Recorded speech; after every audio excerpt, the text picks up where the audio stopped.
First of all, thank you for having me. It's been great to be here with you all today. My name is Ronny Gani, and as I mentioned, I'm originated from Jakarta, Indonesia, and I've been working here in Singapore for the last 8 years. And I'm currently working at a visual effects studio called Double Negative, which is based in London. We specialize on making visual effects for big blockbuster projects, as we call it.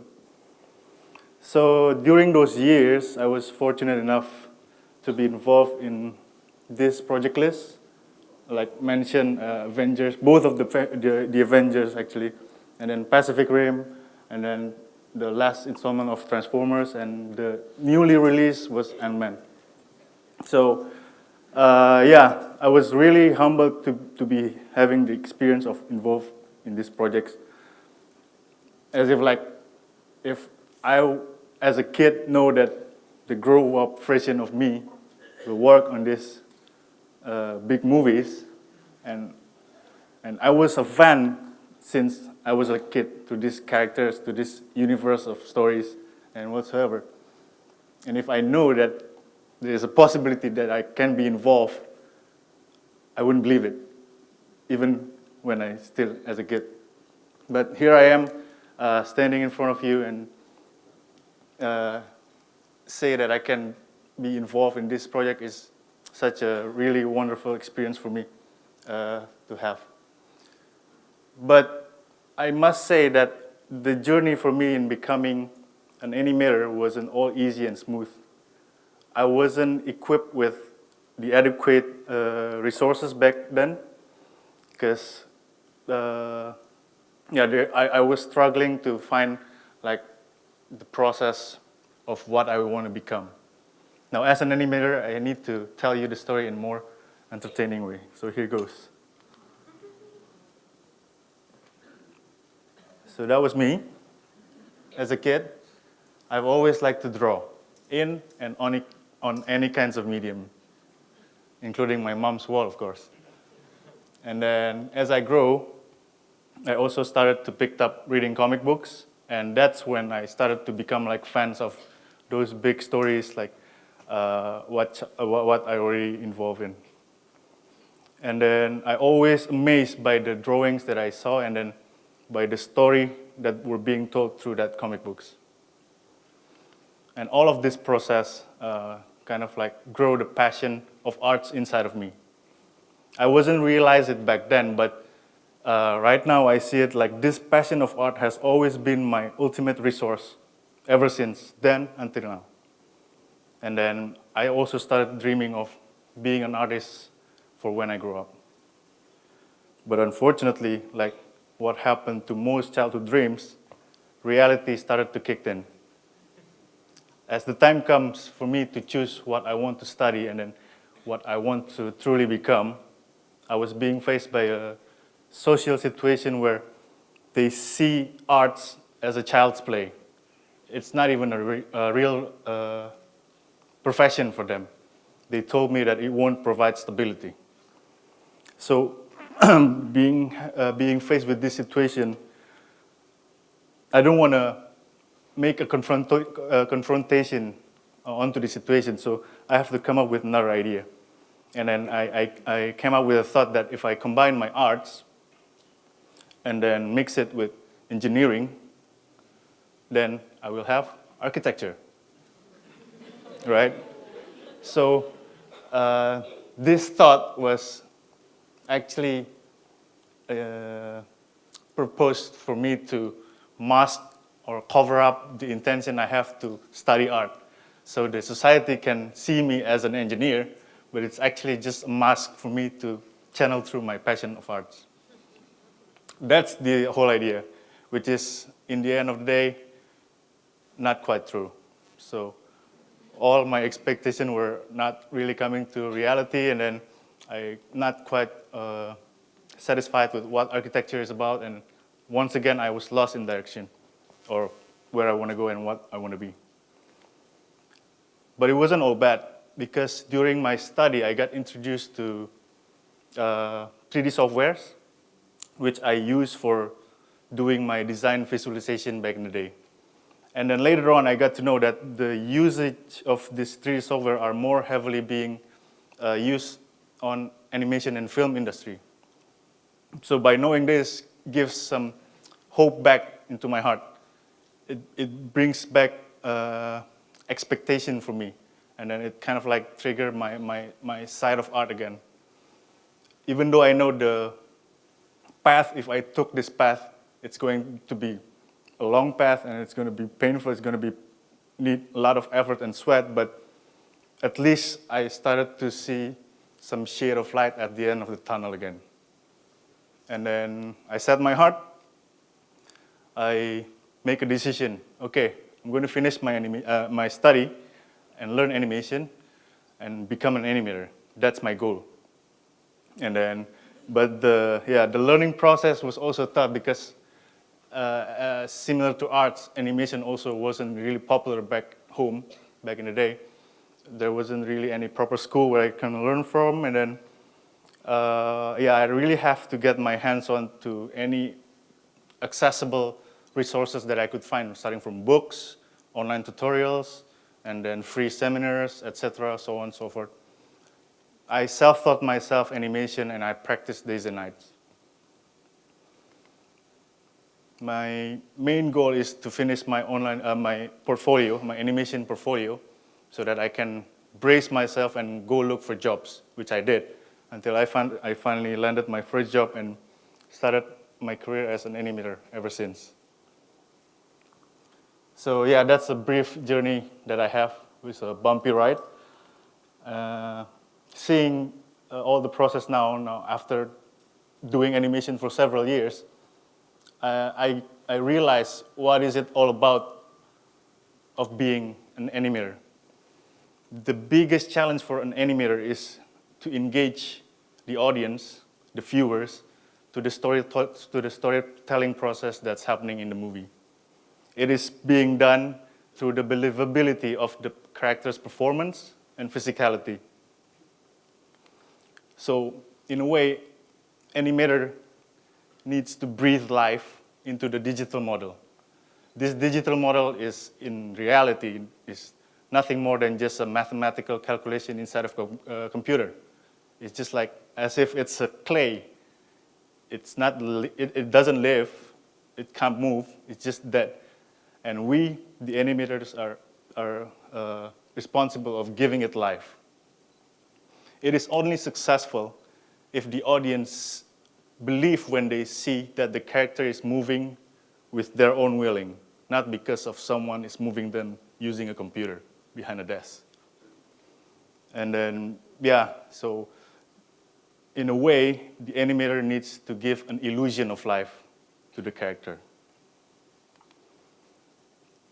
And in order to bring such illusion of life, the most important resource for an animator is an observation on life itself. We need to really constantly observe and analyze what's happening around us. For example, analyzing what's happening with group of people who are standing and waiting for a train, for example.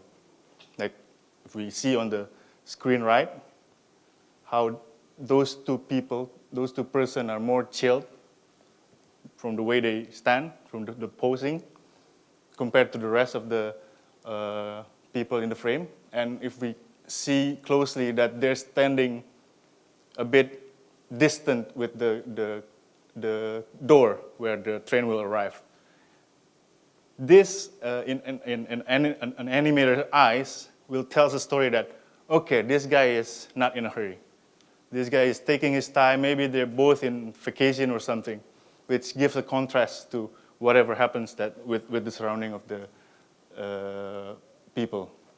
And then from the way people standing close to each other and a bit distant from another tells the story of intimacy, like how people are more know each other or they're just pretty much stranger to each other.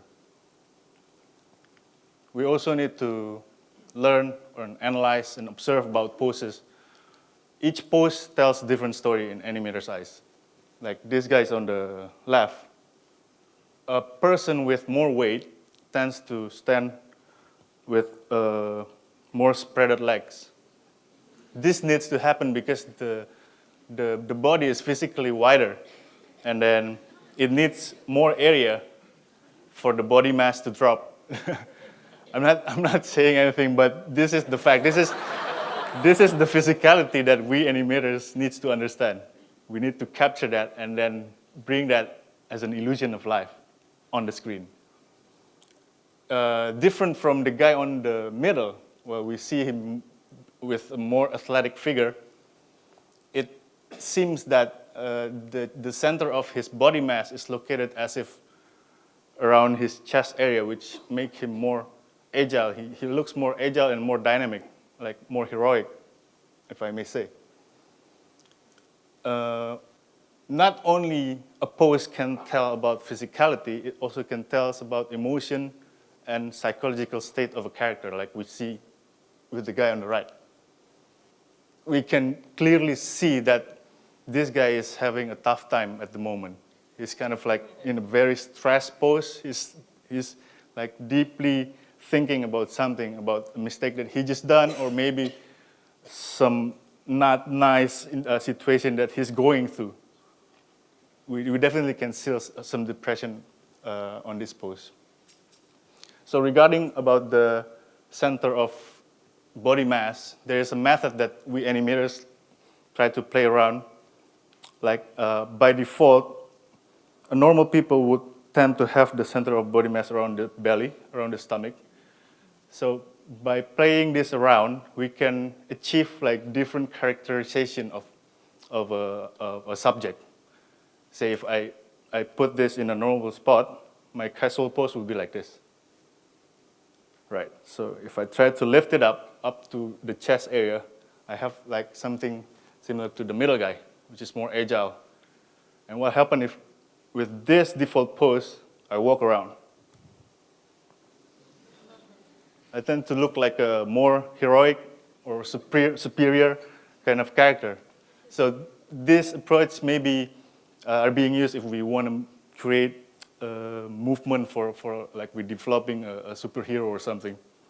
And then what happens if we bring this up way up over our head? It's here. So the lead of my movement is somewhere here. What happens if I move with this situation? I'll be moving like this. It's always here. It's going to lead all my movement everywhere I go. So this may be an approach if we want to make something that's more light, like a fairy or some character who could fly or something. Okay, so we try another method of pulling it down below our belly, and then maybe somewhere around our thigh or knees. It will make us more like this. We'll be becoming more grounded with more weight, because the mass is here, as if we're carrying more weight. So maybe this is like if we want to try a character with more weight, like a sumo wrestler or a big monster or something. And what happens if we push it back down further below the ground? It will really absorb all of our body weight onto the ground, as if we're really going to be look very tired or depressed or anything. So yeah, this is just an illustration of how we play around with the physicality into developing a character. So in motion, animator also needs to understand how the concept of that center of mass, like for this guy, for example, his center of body mass will merge with the bicycle and then create a new combined center of mass. So they're no longer two separate objects, but one unit of mass instead. So we know that the balance point that's created has to be at which point, so both of them are not falling apart. We also need to understand where that center of mass is trying to go, so we can estimate where is the supporting carrier, which are the legs, which are his legs for this situation, needs to be so that the characters won't fall. Unfortunately for this guy, he failed to position his supporting carrier to be at where it's supposed to be, and that's what causing him fall. So, for example, if I'm moving myself this side, I need to compensate by stretching my legs over here to catch my weight so that I won't fall. If I fail to do so, I will fall and tumble.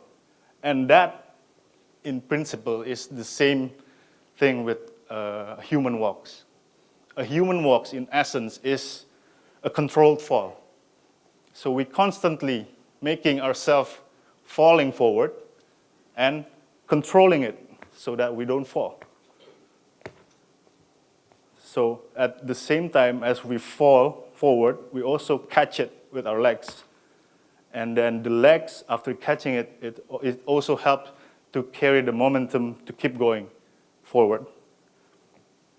So that's what a controlled fall is. That's why when we see a young kid, mini human, like small kids, when they kind of like lacking that sense of control because they started to learn to walk. So that's why if we see they kind of like walk a bit lack of control. It's the same phenomenon with a drunk person, right? It's lacking control. So we animator needs to understand and know this because maybe someday we'll be assigned a shot where the character is just got divorced and then he wasted his life and being a drug. So we need to address that when he's going home from a bar, from the bar and then to his house, that he's walking like drunk.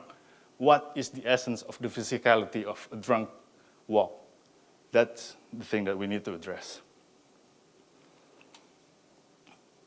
All of this physicality are important for animator to address because each and every audience, each of every one of us, I'm also the audience, are the master of our own daily life. We know how a human walks. We know how a tired person looks like. We know how a mechanical door opens and closes. We know how a car accelerates and brakes. The normal audience might not be able to pick point and say, okay, this part is wrong, that part is wrong, fix, it needs to be more like this. They might not be able to do that, but they surely can sense when they see something is off. And when that happens during a storytelling process, as in like when you're watching a movie, that's where animator is failed to do the role.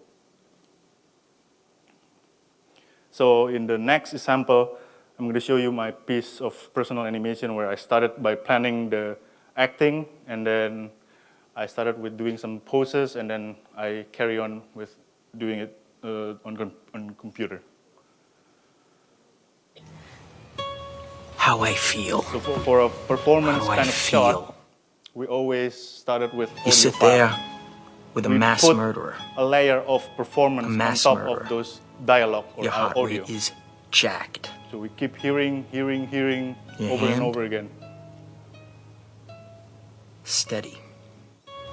How I feel. And then we put our How I performance feel. on top of that. So this You is sit already there a compiled version with a mass of so murderer. many takes of acting A reference mass that I did. murderer.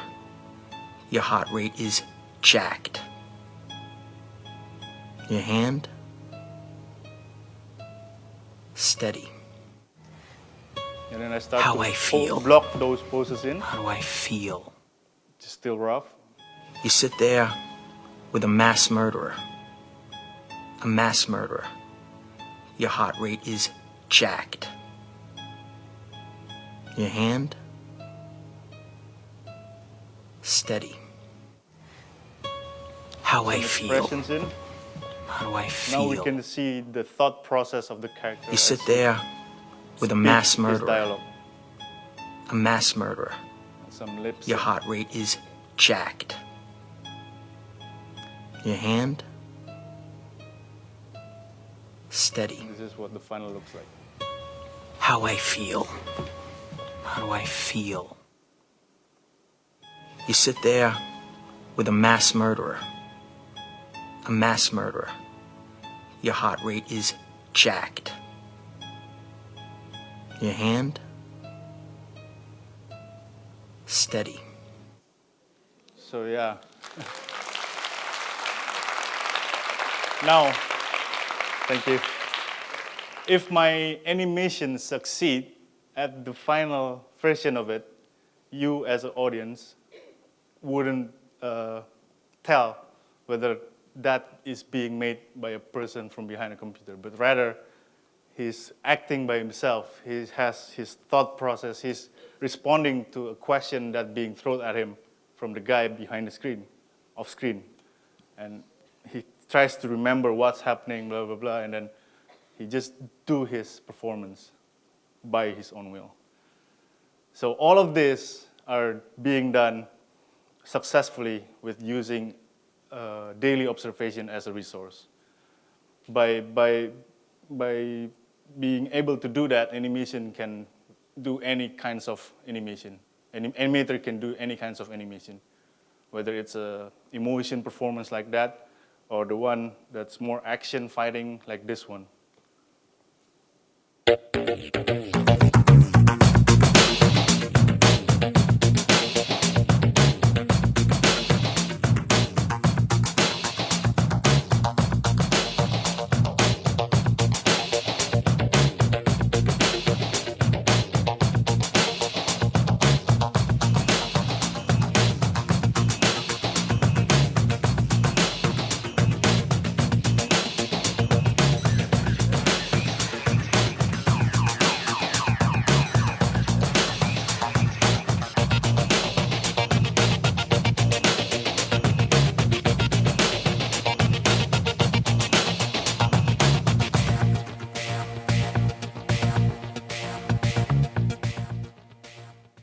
Allow me to close my presentation by saying that we may be equipped with just limited resources, but if we can make the best use of them, we will achieve progress. Terima kasih.